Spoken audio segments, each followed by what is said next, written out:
My name is Dennis Walton, originally from New York. I currently live in Otto, North Carolina. I am a retired CEO, college educated. I don't drink alcohol, or I don't smoke tobacco products at all.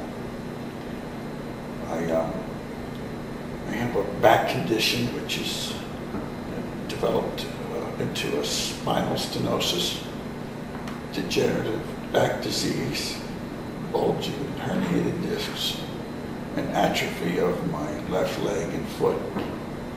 I'm required to wear a leg brace, a back brace, and a special brace in the evening.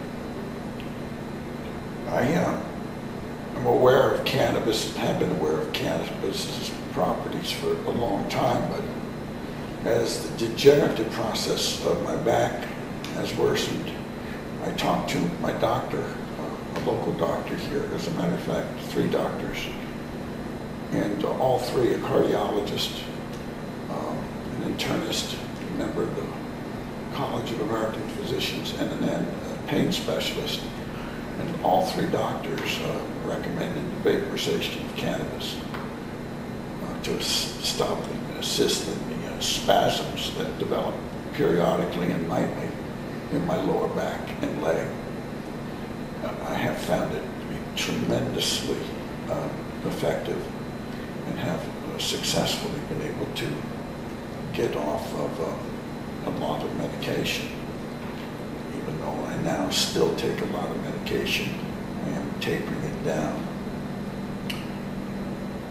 These are some of the medications that I take.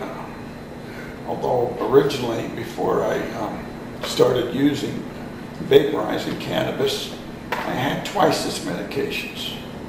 I mean, we've got everything from pain medication to Arthitec, which I don't take anymore, Klonopin, which I have reduced my intake by 2 milligrams down to 1/2, and I'll soon be able to stop that. And how were you able to reduce your intake of pharmaceuticals? Well, with the proper vaporization of cannabis, I have found that it relieves the muscle spasms and the joint pain. And Klonopin is like an anti-anxiety type of medication, and the cannabis allows me to eliminate this from my daily diet. And the cannabis is far and way more effective. This is a blood pressure drug. This is Arthitec. If I didn't mention this before, I don't take this anymore.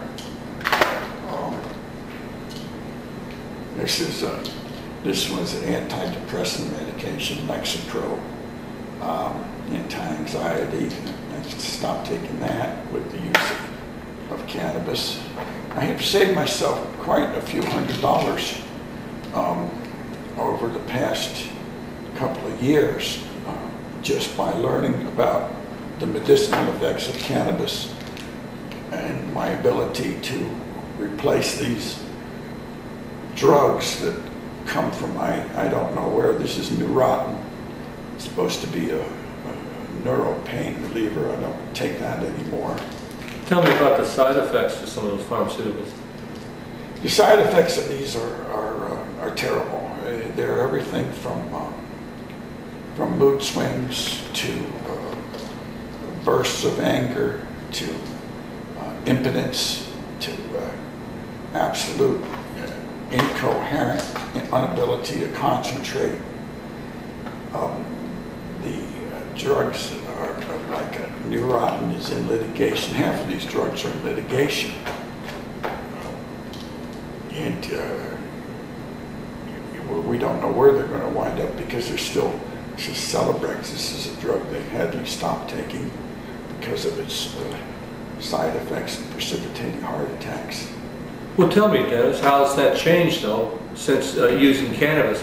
Well, my whole life has changed. I'm able to function. I still do have pain. I'm not able to stay up for long periods of time without having pain, but when I'm able to vaporize, I can relax, the muscle spasms cease, and I've been able to reduce my intake so substantially of these medicines that I can function normally in society without having all these pills with their God-forsaken after effects hitting me. So it's changed my life dramatically, and my doctors have concurred 100% that cannabis is a benefit to society for its medicinal values and its ability to provide relaxation in place of, well, I also had Xanax. I don't take Xanax anymore. And cannabis will replace Xanax and Valium and stuff like that. So that's the primary effect. I've been able to function better, to read and write more coherently. Tell me, Dennis, what would you like to tell your North Carolina lawmakers? Well, I would say to them that this is God's plan. God put it on this earth. The Bible itself makes numerous references to this plant. And if God put this plant on this earth to benefit mankind, please let me use it. Please let me use it without going to jail. I don't bother anybody. I don't have any qualms. I think it should be legal for medicinal, for use certainly. And in my judgment, it should also be legal for adults over 18. But it's changed my life, and I hope that my legislature, who I'll be writing to, would take this into consideration. And I would ask him to do some research on cannabis and marijuana and how long it's been around and all of the wonderful properties of the cannabinoids. And I think that if any politician or activist or citizen or scientist studies the background of cannabis, they will be truly amazed at the properties and the value this plant has for us as citizens of this country. Sounds good. Thank you.